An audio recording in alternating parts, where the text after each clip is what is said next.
from your polymers. But then in dry spinning and wet spinning, the difference here is that first, the feed is in liquid already, but in dry spinning, it also uses hot air to solidify or evaporate your solvent, while on your wet spinning, it uses a bath, wherein the fiber precipitates and then you collected on the bath itself. So these are the traditional ones that we've been using. In fact, the masks is actually using polypropylene, and polypropylene can be used from melt spinning. So melt spinning has been used for industrial applications as well. And so far, wet spinning, I have used wet spinning for making nanocellulose. We use a bath there, but we use different types of sources from cellulose, such as from the extracted from different woody plants, or some we have here maguey fibers in Cebu City. We use them to get some cellulose. Okay, so let me move to my next slide. But before I go there, the products of these spinners are actually fibers that are in micron size. So definitely they are microns. So our fibers that are used in mass example is actually micron size. Okay, but I'd like to introduce a fiber spinning that uses nanofibers or produces nanofibers. And before we go into more details of this spinning technology, let's try to define and let's try to understand what are nanofibers. So I think you have a lecture on introduction to nanotechnology, wherein you classify a lot of nanomaterials, right? So to be specific, the nanofibers are one-dimensional. That means one of the dimensions of the object is within the nanoscale. And nanoscale specifically tells us to be within 1 to 100 nanometers. Well, for a strict definition of a nanomaterial, right? But still, again, the length is at least 100 times bigger than its size. So the size of diameter here is within 1 to 100 nanometers. As you can see, there is a lot of forms or morphologies that we can use in different nanofibers, and it comes with from A to I. They are on eggshell aligned or by eggshell oriented necklaces. We also have hollow nanofibers. But in my experience, the mostly used nanofibers are the ones that are aligned or unaligned, but they come into membranes in most of the time.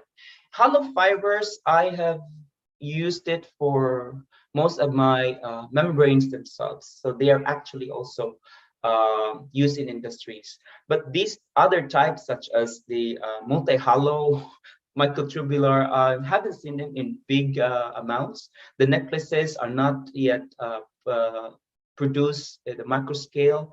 We have nanowebs. I think nanowebs most of the time are used for hydrogel. As you can see, the structures are quite not well defined compared to the aligned one. So it's different from the other nanofibers. These nanowebs are mostly coming from hydrogel sources or hydrogel polymers. So they have a different type of applications. So then we have to be able to know as well what are the advantages of nanofibers compared to the microfibers or at the bulk state. Like nanofibers have, for example, has a lot of or a bigger surface area, and because of that, it is hyperactive or reactive on the surface itself. And because it's reactive, it can be functionalized to different types of molecules. You can make your fiber to be superhydrophobic, hydrophilic, and you can see here the how big is the nanofiber in terms of the size of the pollen grains of the human hair. It comes to around 1,000 smaller than the human hair. And because of these properties, there are a lot of applications that we have or we can actually observe. Most of them are environmental applications, as far as I know, sensing as well. There is a biomedical applications this time for using them as scaffolds. And in biomedicine as well. In my group, we use them for biorefinery downstream applications for improving the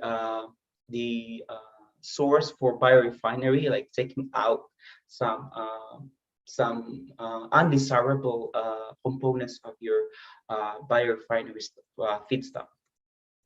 So the nanofiber application in terms of using solution flow spinning is the same with another kind of electrospinning, which also makes nanofibers. So the usual applications are in energy, biomedicine, membranes, environmental, and textile. This review paper was written by my master student. He was able to published this last year, 2020. But in our project, we tried to use this in a quite unique application. One is a desalination and purification application, as well as biorefinery. So these two kinds of applications are the ones that we are trying to do in the university. So one of the most used type of spinning of fiber is melt blowing. It's because, for example, one that we can see product-wise is the face masks. Again, this uses a thermoplastic that can be extruded at high heat or a higher heat, and then you can make nanofibers. One of the most famous spinning technology for making nanofibers themselves. So here, electrospinning make nanofibers as well. Well, melt blowing does not categorize itself on making nanofibers. They're more of the microfibers in general. So electrospinning here, so what I've mentioned is also making nanofibers. The electrospinning technology was born earlier than solution flow spinning technology. So this type of technology uses electricity to overcome your polymer solution surface tension. So it actually uses electricity to pull out your liquid state to the solid state fibers. So it's the same process of evaporating your solvent from a polymer solution. So that's the mechanism of making nanofibers from electrospinning. So how big is the electrospinner's voltage? It's around 10 kilovolts to 15 kilovolts, I'm sorry. So it's quite big. You get electrocuted. I got electrocuted a lot in the lab. So here comes the not so emerging this time, the solution flow spinning technology. The solution flow spinning technology, from its definition, it uses air. To be more specific, it uses compressed air. So if electrospinning uses electricity to overcome the surface tension of your polymer solution, this one only uses compressed air. How big is the compressed air pressure? It goes maximum around 5 bars. It depends on what kind of polymer solution that you'll be using to extrude. The solution flow spinning came in because the usual way of making nanofibers before, which is electrospinning, is quite slow. When I say slow, it goes down to 0.1 ml to 0.5 ml per hour. So imagine how long you will operate to just consume 10 ml of your solution, right? But then in solution flow spinning, it can go up to 10 to 20 ml per hour. So that's how fast it comes, 30 times more or 30 times faster than electrospinning. And there is no voltage or the mechanism itself does not use electricity here, but of course you use the pump for the compressor, right? But what I'm mentioning here, or what I'm trying to say of no high voltage use, is the voltage that is used for overcoming the surface tension of your polymer solution. And for me, it's a big advantage because I have used both. I used electrospinning before, and then I moved on to SPS because in terms of optimizing some new polymers, you have to turn off your system again, put it on when using electrospinner, because you cannot do optimization in electrospinner while the electricity is on. So you need to put it down first and then change some variables. But in SPS, you can actually turn on your air compressor while changing some parameters. So that's how easy to use the solution flow spinner compared to the electrospinner. And of course, it's easy to operate and no added chemicals to improve the conductivity. So what I'm trying to say here is, for example, in electrospinner, you need to make your polymer solution to be conductive, right?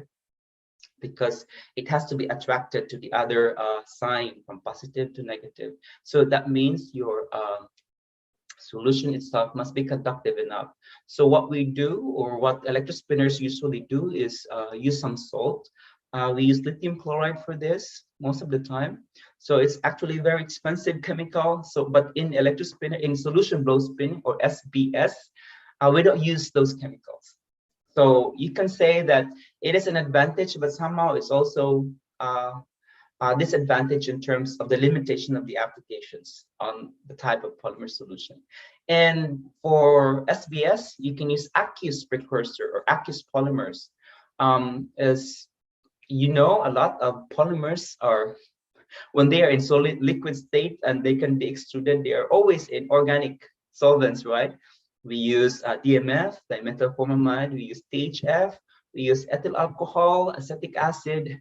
This, well, acetic acid is okay at very low concentration, but most of the organic solvents are quite toxic. But SBS can use water itself. But not all can be used water because you can't dissolve all the polymers there. But here, I have used PVA in water, and I was able to spin. And definitely it's cheaper than the electric spinner. So this is around 3 times cheaper in terms of the price, and in terms of price-wise, it is 3 times cheaper than the electric spinner. And in Brazil, they were able to make industrial application of this SPS in making nanofiber from soybean waste. They are the ones that are using this in Brazil. But the technology in terms of making the machine itself, I got this from Turkey, from Istanbul University of Technology, or Istanbul Technical University. So my partners were from ITU in Turkey, and then I bought this in Hong Kong. I worked in Hong Kong for 10 years. So I was the one who brought this technology there, and then coming back to the Philippines, they also brought this technology here. So we're using this as in some of our projects. What are the capabilities of SPS? So most of the electrospinners, actually, they are used for membranes. Mainly for membranes, but in SBS you can do a lot actually. So aside from the membrane, which is in the middle, nanofiber membrane, you can actually also use whiskers. So whiskers are smaller type of nanomaterial. You know, it's not 100 times higher than its the size, so it's a little bit smaller, like nanocellulose. You know, those are those kind of nano whiskers. And also it can use sponges. So it depends on the collector that you use. I have not used, I was not able to make sponge in electrospinning. Are you okay? Oh, sorry. Okay, so here there are 2 types, or yeah, mainly 3 types actually. The sponges, or nanofiber sponges. You can use them, make them as a membranes. You can also use them as making some ceramic nanofiber. It depends on the input that you have. So on the left side, there are a lot of precursors that we can use. We can use different types of polymers. I think these are the most common polymers that we can spin. We have PAN, polyacrylonitrile, PVDF, polyvinylidene difluoride, TiO2 in PVP, polyvinylidene pyrrolidone, CMC is cellulose metal cellulose, carboxy metal cellulose, PS, polyethylene sulfone, PVA, polyvinyl alcohol, and also there are polymers that are quite difficult to spin. So what we do here is strategize in a way we mix those polymers that are difficult to spin to a polymer that is easy to spin. So PAN is easy to spin, and cellulose acetate is not easy to spin. So when we join them with other polymers such as PAN that is easy to spin, then you can spin those not so easy to spin polymers. And of course, the different type of solvent that we can use, DMF, acetone, water, of course. So I was able to do all of these types of fibers in different forms. So how does it look like? This is a picture of the SPS setup, and we also have this in San Carlos as well. So let me just go there. So the main actor here is the spinning chamber. The rest is on top is the exhaust duct from the solvent that is evaporated. It collects it there, and then the control system on the bottom part. So the spinning chamber is actually on letter B in the middle part of this presentation. There is a collector and the nozzle holder, and of course the control of the pushing out the polymer solution in the syringe type of control. And I don't know if you can see it, but in the nozzle holder, there's a needle protruding from the main chamber. But anyway, I'll show you how it operates in a video later. So if on the right note side and the down part, you can see that actually the nozzle is actually composed of a concentric or coaxial format. So there's an inner diameter, and there's also a outside diameter. So the inner diameter is where your polymer comes out, and the outside diameter is where the compressed air is coming out. So when the compressed air comes out, it actually extrudes your polymer solution coming out from the inner diameter, and then later on, eventually it will evaporate the solvent, and then on the other side of the collector or from the collector, you can collect the nanofiber. So with that, I'll show you how it works. I hope this works. So there's a video here that I will try to demonstrate how is nanofibers or how are nanofibers produced from this type of technology. So on the first picture, the right side is the nozzle. So I'll turn this on.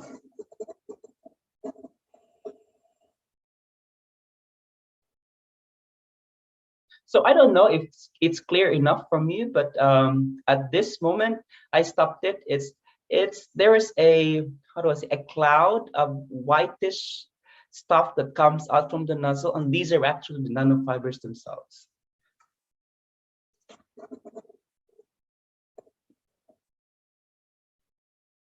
So this is the collector now. The collector is a roller, and then in that roller there is a substrate. The substrate that we use is actually PET.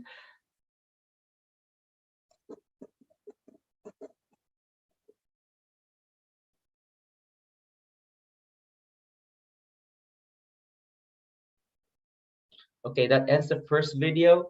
And after some time, usually 1 hour is enough to make a 35 by 35 centimeters of membrane from nanofibers. So in the second video,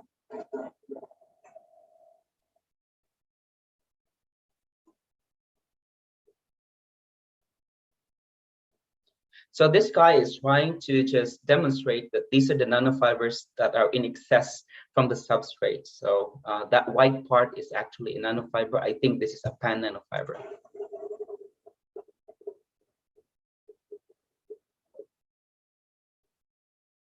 So, yeah. So at this part, the operator is trying to demonstrate that the nanofibers actually are in the substrate. You can see it's easy to get rid of the nanofibers. So what we do is actually, before using them for applications, we press them through heat or just some weight before we use them. Okay. Now let me go on the applications that we have used SBS in making nanofibers, and particularly on the face mask. We actually have a project with the Department of Science and Technology of using or modifying our face masks using SBS produced nanofibers on the active layer. So let's try to examine a face mask as well. So a face mask actually has 3 layers. So the outer layers are one of the outer layers. Actually, outer layer is the one that is faced from the environment. Like if it's humid, then humidity comes in, and then the other outer layer is where your mouth or nose actually is exposed, right? And then the middle layer is where we call it an active layer. Active layer, in a sense, that is the one that really filter your particles or virus, for example. So the morphology of your 3-layer face mask is actually we have outer layers from the environment and another inner layer or innermost layer that comes in contact with your mouth, and then the middle layer actually is the active layer. So what we modify here is the the active layer itself by using nanofibers that we spun from SPS. So why is it that, now the question is, why is nanofiber a better choice in terms of using them as face mask or using them as an active layer on the face mask? It's also one way of understanding the entry of the viruses, for example, COVID virus, into our bodies.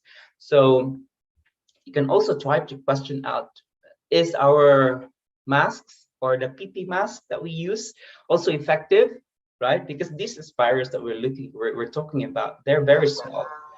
So viruses comes from 60 to 140 nanometers.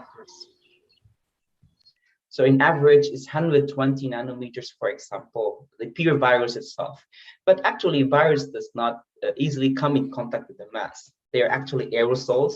You know, when you sneeze, it goes out to the atmosphere and it reacts with other particles in the atmosphere, such as dust, mists, and whatever.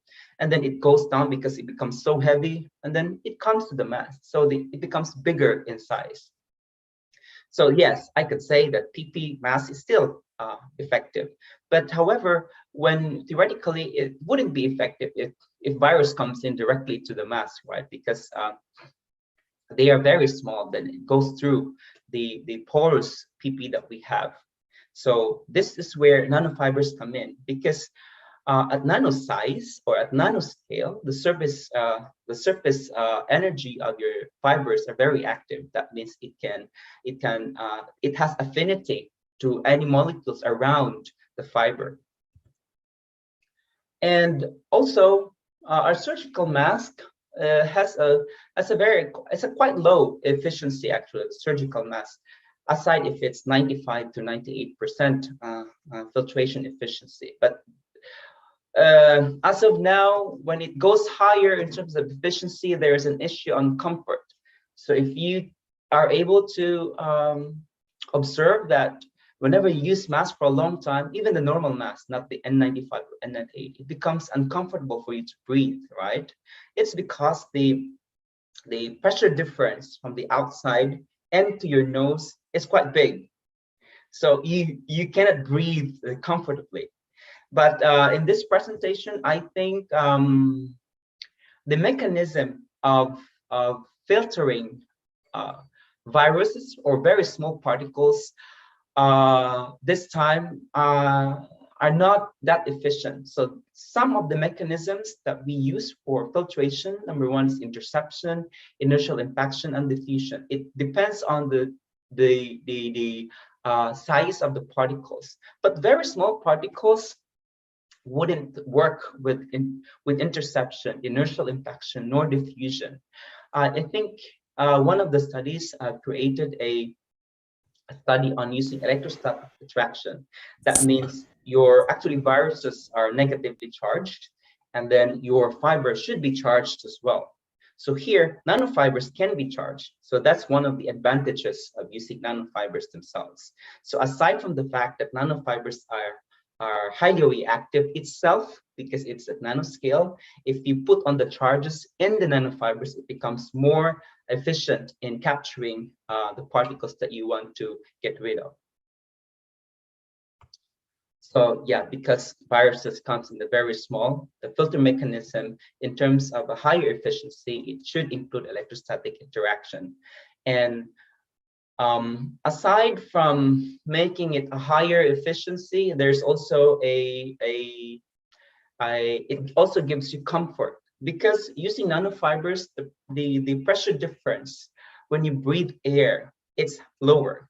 And I have a paper that it can actually, it has we have concluded that the pressure is actually lower, or the differential pressure is very low compared to the mask that we use right now.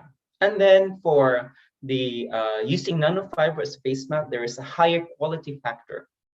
Now, how do we define quality factor? Quality factor here is the ratio of the benefit to cost. How do we interpret benefit and the cost? So benefit here is more of the efficiency, filtration efficiency. Cost here is the energy input. So it depends on the technology that you use on making this nanofiber. So that's the benefit to cost ratio being interpreted here. So in our project, we see nanofibers as having three roles. It actually captures higher efficiency and provides comfort. The third level is on the antiviral effect. One of the advantages of nanofibers, as what I've mentioned on the second slide, I guess, is it has the ability to functionalize the fibers, right? So that means you can put other molecules in it that can give functions to your mask, for example. So here we wanted to put in some antiviral molecules on the fiber itself, because the issue for mask this time is that whenever we use them and then we feel like it's not anymore usable, it feels so dirty, we just throw them. But then it is treated as a waste that is not safe, right?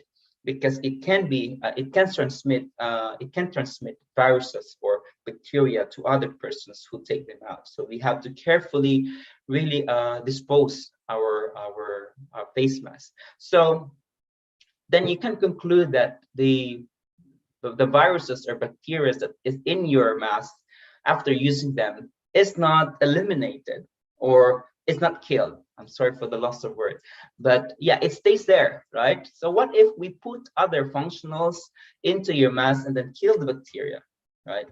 So that's one of the challenges that we are working on. And this slide shows that the charged fiber has a higher efficiency compared to the non-charged fibers of the different diameter. Diameter is from 10 nanometers to 500 nanometers. So this uses PVDF nanofibers. So both of them are nanofibers. One is charged, one is not charged. Okay, let me just skip. So I was talking about what are these functional molecules that we can use for antivirus or antibacterial properties that we can actually incorporate in our nanofiber mask. And they are mostly from the noble metals such as silver or gold and copper as well. But I am quite not convinced using metals, because it can actually also go through our nose and it can be toxic. Right? We also have an issue on the toxicity of these nanomaterials. Well, it hasn't been done yet, but we're trying to propose this. However, there's also types of non-metal or organic antiviral properties, such as curcumin. Curcumin is derived from turmeric, right? And we also have aminokitosan, which actually has a property for antiviral or antibacterial properties. So these types of molecules can be used, and they have less toxicity to human skin or human cells. Now, there's still a challenge this time that I think we should act on as chemical engineers in the future. The product design still have a lot to go, because the product is not comfortable to use. This is one thing that we are working on. Aside from using the fiber itself, I think there must be something that we can do on the design itself. And also functionalizing our mask is also one of the challenges that we do. And then their usability. This is a big challenge, because I don't know, we don't really reuse our masks, the surgical mask. The cloth mask, yes, I think, but it has a lower efficiency.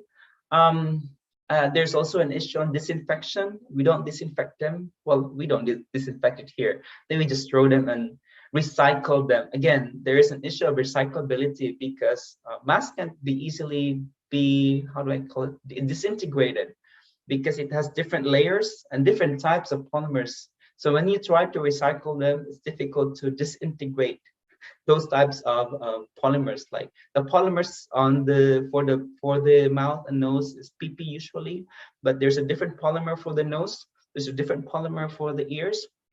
So these things. And thank you very much. I hope I did not, how do I say, overwhelm you this time. I hope you get interested, and maybe somehow next time we can work on together for a project using fiber spinning technology. Thank you. If you have questions, yeah, let me know. Okay, thank you very much, Dr. Noel. So it's very interesting and very important job for us actually. Uh, this is because here my group also, my research group, and some of the student here, I see some of my students also work in metal oxides catalysis. So we extensively use metal oxides, like of Ah, course, yeah, titanium dioxide hmm. and so on. But unfortunately, it is still in particulate matter, particulate form. So I am thinking of how to make like I guess it should be possible, like uh, for example, if I want to make let's say composites consisting of titanium dioxide and let's say silicon oxides using electrospinning. So because in the particulate form it is not so convenient for the real application because we have to do a lot of job. So yeah, actually, I think about it's possible to make uh, different type of composite, right? Like silicon oxide, titanium dioxide, and maybe for the purpose of catalysis. So maybe you can make the nanofiber, nanofiber, let's say, and then we can deeply evaluate its catalytic activity. Or we also extensively use doping technique, but I'm not sure if we make like let's say nickel dopes titanium dioxide or something like this possible to prepare the precursor. So, Yeah. yeah. Actually, for titanium dioxide, we were able to make a membrane out of it, Yeah. of SPS, and we use it for catalytic application for food dyes. You know, Yeah. with water for foods, Yeah. hot dogs here, for example. Yes. Yes. It's very red. So there's a project under my group using these fibers in membrane form. So the Yeah. advantage of a membrane form, you can easily how do I say, recover the membrane Yes. itself. Yes. Correct. And yeah, so definitely it is possible to make I see. ceramic oxide nanofibers. I And see. hopefully our project can be taken by the industry itself. I see. I see. Maybe when the global situation is better, we can visit your university again, San Carlos again. Yeah, definitely. Yeah, It would be so to nice. see what we can do. Okay, thank you very much. So I'm not sure the because the typical student here is they not so confident to ask directly. But I hope. Okay, please, if I'm used to somebody, that, Dr. Hangara. You know, some yeah, students are just there to absorb the knowledge, or I don't know what's happening in their mind, but it's the way they process things. It might be different from yeah, everyone. Yeah. So maybe the student can ask, there is no stupid questions. I yeah, think yeah, yes, of sometimes course. sometimes we feel how do I say afraid of expressing ourselves. But yes, we are all scientists in the making. We're all chemical engineers in the making. We have to ask questions that we feel is relevant. Yeah, so don't be afraid. Yes, I believe you all can ask because you can write, right? You can write draft paper, but so please ask Dr. Noel. I'm sure you have, of course, you have quite a lot of questions. So please don't hesitate to ask him. What year are these students now? Are they in the last year of their university? Uh, Not last, but kind of mix between, uh, Ah, or you can write down your question in the comment section. you can email me Yeah, or yeah, can we do like if you have projects about nanofiber membranes, we can actually collaborate. Like some of our yes, projects in the undergrad, no, actually post-grad, we have a collaboration with UTS and ITU in Turkey and Australia at the same topic, because there's a limitation for us as well, especially on the analysis part. We don't have too much equipment here to analyze our membranes. So maybe where is Universitas Jember located? in Java Island, it's close to Bali Island, you know. Oh, okay. Yes, I've been to Yes, Bali very many close. times. Oh, okay. So is it north of Bali? Actually, it's not in Bali as island, but it is in located in Java Island, but in the most east part of Java Island. So we just cross the strait to go to Bali Island. So it's very convenient. So if I go there, I'll still have to fly to Jakarta first and then to Jember. No, you can use the like buses. Yeah, just cross the strait, and then this is like a neighboring island. So Java Island and Bali Island. So you do not need to go to Jakarta. So I have to go straight to Java. Yes, yes. By bus, for example, Ah, or okay. car. Yeah. Just cross the strait, and then you will get our city Jember. Okay. And actually, I have another question. So um, if we have like particle form, it's possible to put in the nanofiber in the host nanofiber like nanocellulose, and then you want to put uh, something like coating in the nanofiber. Yes, definitely. Yes. Yeah, I see. I have a project on making some nanofiber membrane super hydrophobic and hydrophilic. It depends on the application for membranes. So yes, we can definitely coat the nanofiber themselves. I see. But if and only if you buy a spinning technology, I still would say buy first electrospinner. Oh yeah. So yeah. Actually, I have some also collaborator, but he used like maybe it's a bit different by pyrolysis or something like this. But this is also it's not so widely used here. So I think it's better to visit your lab directly because Yeah. nowadays sending like sample and everything is not so easy because Mm. of the pandemic. So I tried to send my sample to some neighboring country like Malaysia, but not so easy. So it's not so convenient. Why is it not easy? Your neighbors. Uh, Actually, last year is very easy, but now I have to do a lot of paperwork to send my samples. Yes. Yeah. Are your sample in liquid, right? Yes, sometimes in liquid, sometimes in powder form. Okay. So that must be quite tough or not easy. Okay. So have you been? I remember your chemical engineering curriculum is quite new. Yes, yes. Very. It is established in 2017. Ah, okay. Wow, how is it going? It's rather tough here. So, yeah, of course, the hardest part is to find such as funding, yeah, external funding, and then also to. That's why we are um, quite extensively trying to how to say internationalize our Yeah. uh, study program. We try to collaborate as much as possible with partner. I think because this is a very critical for how to say national accreditation, Ah, yeah, yes, yes. something like this.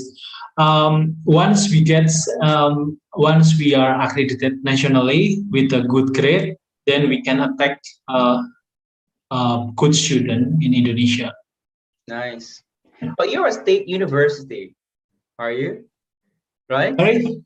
You're a state university. Yeah, yeah. So state universities, well, in our country has a good reputation of getting more funding from the government compared to the private ones. Hmm. But So still, we have so many state universities. Yeah. really? So, Okay. yeah, from the west to the east, in which the competition is quite hard because of the, of course, the limited funding, yeah, available. I see. So this is the first batch, or have are there students who graduated already from the program? Not yet. Oh, okay. Well, congratulations, guys. You'll be the first one. And do you, I wonder, in Indonesia, do you have to sit for an exam to get the certificate of a professional chemical engineer? How does that Yes, work there? yes, yes. Yeah, we have to do additional, how to say, training Okay. I see. to get the engineer. We call engineer, yeah, Okay. So additional. it's a government exam given Yes, yes, to graduate. Okay, yes. it's the same with us here. It's Yes, regulated. yes. So for chemical engineer, we usually have 2 degrees, like Bachelor of Science and engineer. Yeah, What's the other one? we call engineer or engineer yeah. uh, ENG, ENG. Oh, it's So different from the yeah, bachelor's. different. How different So is we it? have to graduate first in the bachelor program, and then once we graduate, we get PS degree, Bachelor of Science degree. Sorry, Bachelor of Engineering degree, and then if we want, we can pursue. We can try to get another degree. How to call it? Engineer, like a professional degree, like maybe in the US, like engineer, professional degree, Okay. Okay. Sorry to cut you. something There's like a this. question from Regita Gustiayu. Gustiayu. Yeah, he or she is asking about which process is best for spinning. Is it dry spinning or wet spinning? I think it depends on the kind of polymers that you use. There are for wet spinning, I think it's quite limited because it has to be acted on your water bath. So if your polymer is um, soluble to water, then you can spin that kind of polymers. If they're insoluble in water, then you can. One A lot of cellulose-based polymers can be used for or can be precipitated in water bath, as far as my experience is concerned. Wet spinning, let me see. I have not experienced, to be honest, a wet spinning method, but I think you should be able to think about the how what kind of gas or medium that you're going to use, especially on the volatility of your solvent used. So that's one of the considerations. And also be able to dissolve a polymer to different organic solvents that is easily to evaporate. For wet spinning or for dry spinning, I mean, it's quite similar to solution blow spinner because it will evaporate your solvent, but it doesn't use heat. So for dry spinning, it uses heat, right? The heat transfer is involved there. So that's why it's easier to spin in dry spinning. But again, to answer your question, it depends on which kind of polymers you're gonna spin. Do you use wet spinner there or dry spinner? No, we don't have such. Okay. Hi, Chris. Okay. To COVID-19, we don't have tests for that, but that's a good question because my presentation is about COVID-19. As much as we want to test our new face masks, we cannot test it against COVID-19 because there's only one institute here who does that. Initially, they want to help us, but lately they said they cannot do it because there's a lot of safety factor, especially on sending samples, number one, and how to prepare the samples themselves. So the efficiency to COVID-19, no, but efficiency to a simulated or model molecules, the one that they do in Hong Kong, where I did my postgrad there. They use a aerosol which has the same size of the virus. So that kind of analogy in terms of the size, the COVID size and the aerosol size, then they can prove the efficiency. But here in USC, we only get up to the the bacterial size because we have a filter efficiency for bacterial size. So unfortunately, no test for COVID-19. I don't think they will be testing it because, COVID-19 is still new. Yeah.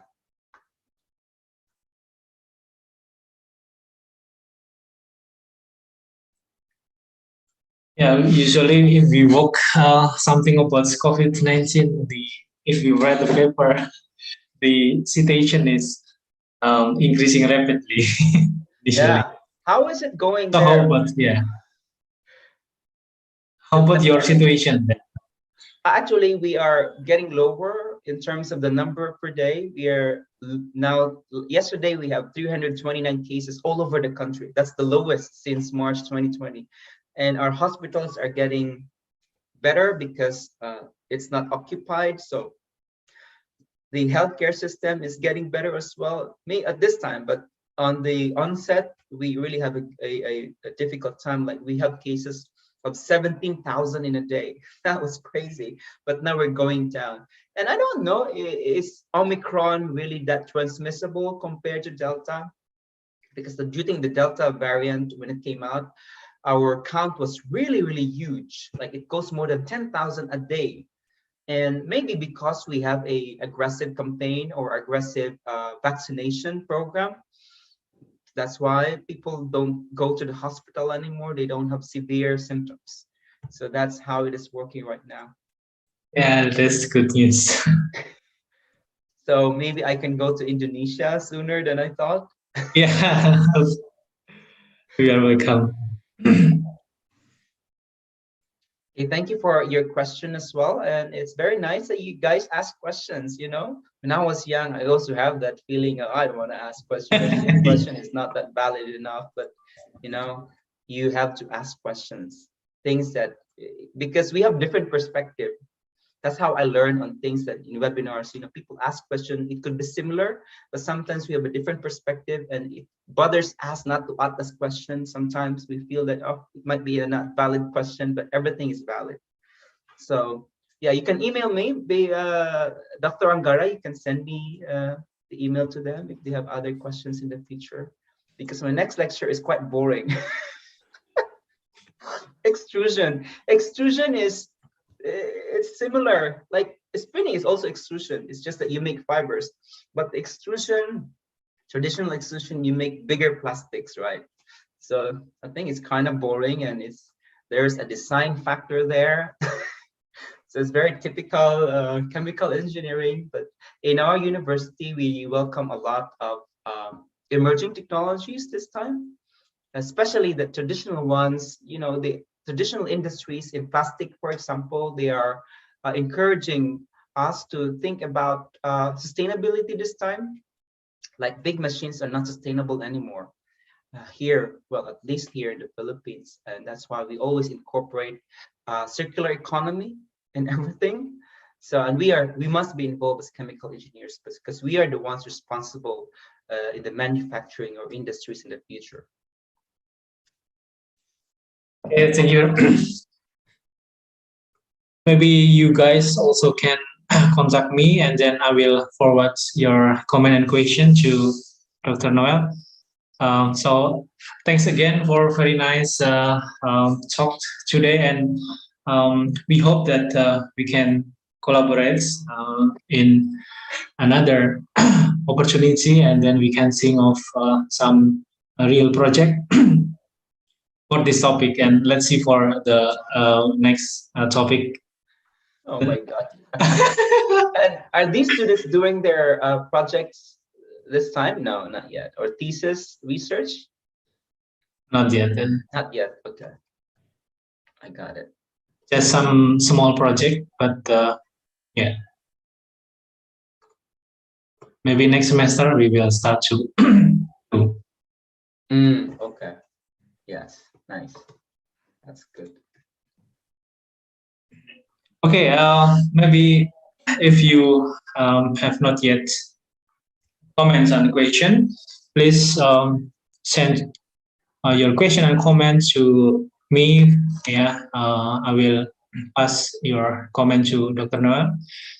Okay, again, thank you for your lecture, Dr. Noel. So I hope that your insights can be extracted by the students so that they can learn about the state of the art progress in the polymer technology. My pleasure. And for the next meeting, I'm gonna use the same Zoom link, right? The one that you gave me, the polymer processing something. I think I will provide because this is like just temporary link. So, but maybe like because I'm not sure what is the problem. Usually, everything is just fine. So yeah, I noticed I needed to update my version. That's okay, why okay, this one worked now. So maybe the other one can work on the 11th, right? So I'll yeah, use that one as well. I see. And then we will see you on the 10th, right? Yes. Students are quality. You know, our nanotechnology here is not that we are only on the fundamentals, but I noticed that your lecture is quite a little bit not familiar to us. So that Yeah, will be yeah. quite interesting. Okay. But actually, tomorrow I have to go to like out of the city, so I will stay in a hotel. But hopefully, I can access a good internet connection. Okay. Yeah, usually it's just fine, but when we work with something like this, I always worry because of the connection, and then sometimes heavy raining, and then the connection is not so good, and so on. Oh, okay. Maybe we still have one question, so sorry for that. No problem.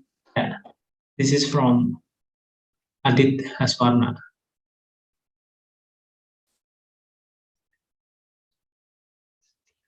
Replace steel and also building materials. I think maybe composite for concrete.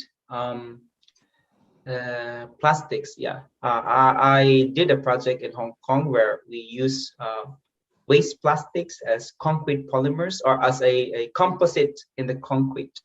The future, I'm not sure. I don't have much experience on in replacing plastic in steel and building materials. Maybe as a composite, yes. On the nature of making use of waste plastics for concrete, yes. But I don't know in steel.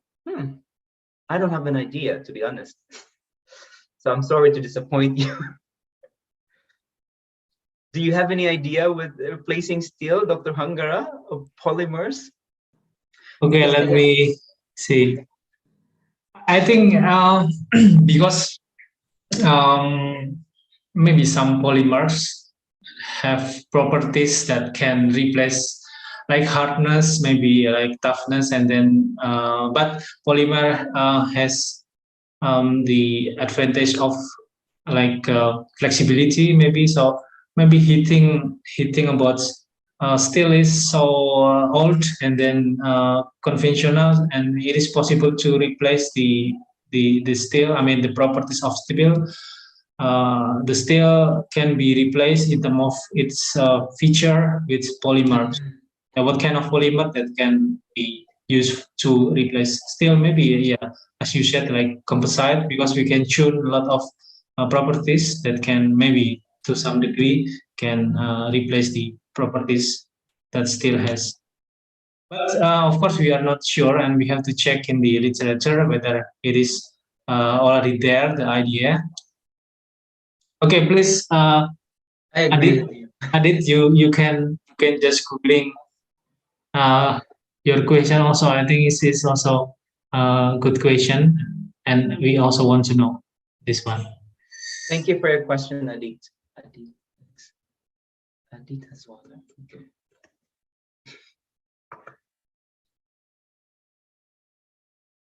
Okay, if is there any question? Okay, no, not question. Oh, yeah, sorry.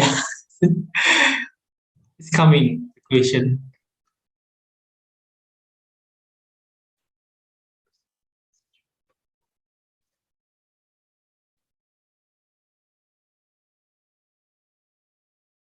Yeah, is it Sir Boy? Right? Yeah, yeah. Hi, Sir Boy. I want to ask, are the production that are produced from the fiber spinning process is durable? Yes, definitely. We when in the membrane itself, what we do is first, after making the membranes, we have to make sure that they are intact. So what we do is we post-treat the fiber membranes by folding them into heated structures in between.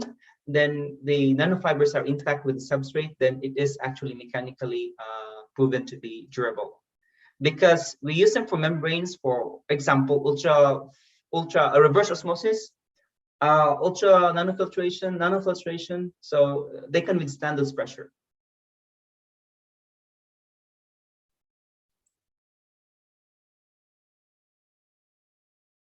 I hope this answer this question. It's very clear answer, right, Mr. Boy? Yeah, his name is Boy.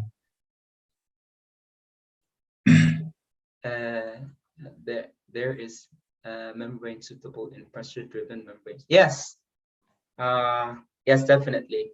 So we use these membranes for my master's student is using nanofiltration for this, and I've used this for microfiltration as well. So I think nano, I don't know how much is the pressure, to be honest. How much is the pressure used, but definitely it's higher than reverse.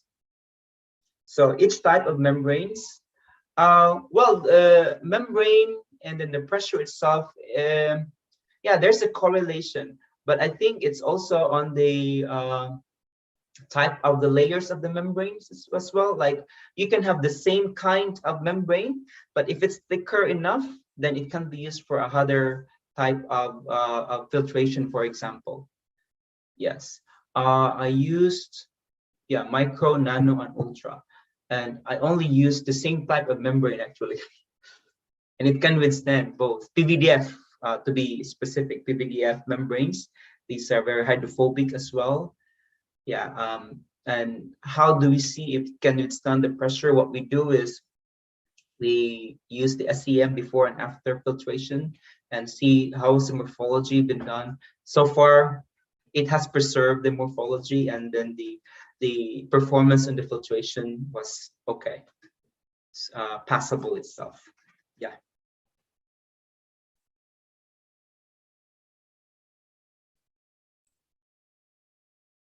So if you want to do a filtration, I think you can start with PVDF. PVDF is very easy to spin, and then PVDF is also easy to, it has a very high mechanical property. It's not easy to tear them out, and it's also easy to penetrate on a substrate.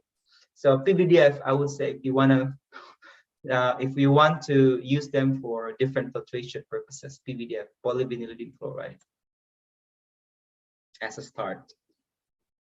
But again, I have used also biopolymers. Unfortunately, they're not as tough as the organic organic polymers that I've used. So there's always an idea of replacing the organic inorganic polymers to organic polymers, but there seems to be a problem with the application itself. So although the idea is quite novel, but application-wise, it's not that, I would say, promising. Hi, Briantara. How is advanced spinning technology in food packaging industry? Oh, okay. In food packaging, okay, I can only speak from my experience. We have used nanofibers for packaging, food packaging. For example, in making use of nanofiber for using intelligent packaging. So intelligent packaging, you can input a lot of molecules there that can actually absorb moisture. It can also have a higher or a lesser oxygen transmission to your food in the packaging. It can also send some outside molecules such as gases from your packaging, and also it can use for packaging in terms of moisture determination using nanofibers. I have a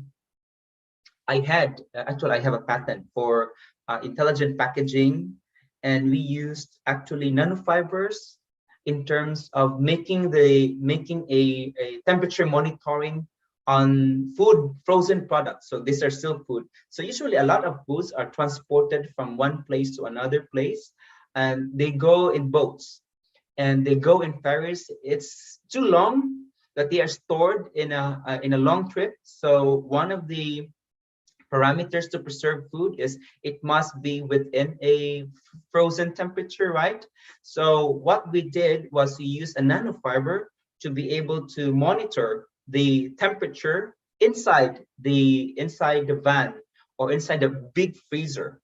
Because there was a problem in the UK before that when the shipment went to them, the product got spoiled.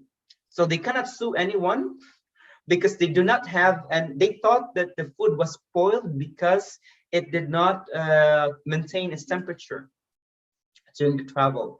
And then they could not sue anyone because they don't have an evidence. And the shipping company did not provide them, a log sheet that the temperature was actually maintained.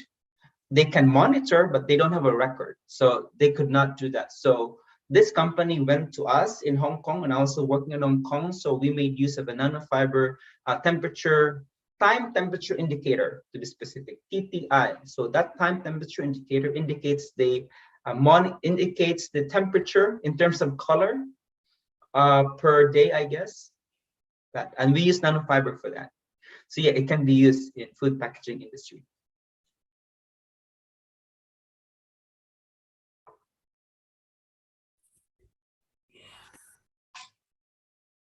Any more question?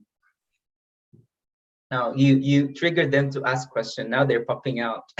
Yeah, I was like.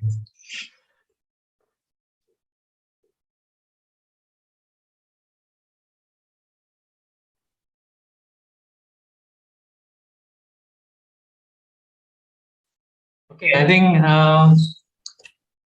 it should be enough, and then again I will pass your question to Dr. Nel, or you can also collect your comments and then ask directly in our next lecture is also possible, of course.